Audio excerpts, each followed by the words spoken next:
kitegeeza bwe tumala guno ekizibu ky'omungoye tuba tukigonjodde.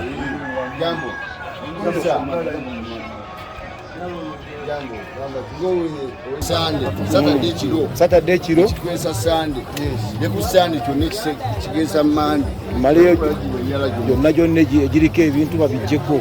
wakati gino emyalo giraba tegikyasobola kutwala mazzi gyonna bagituulako gyonna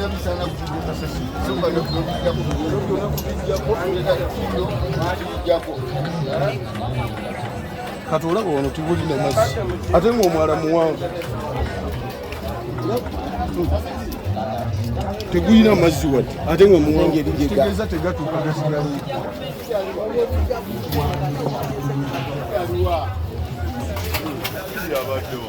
ono gatakola sagala abantu ga tebakola tebanawo kugwa kitegeeza mwala kutambula gudde. Ettaka libazimba katwala trips z'ebitosi ziyinza okuba ziwere 15 just only in Kafume Mukasa Road nga tuyambiddwako tiimu Hamu gye yatuweereza n'aba 7 Hills ne KCCA. Era ojjabira bingi nnyo tugootanyiza abasuubuzi baffe okujja ebinankani ebyo, but we are trying to okulaba nti maaso eyo tuddamu okufuna mbeera ya flooding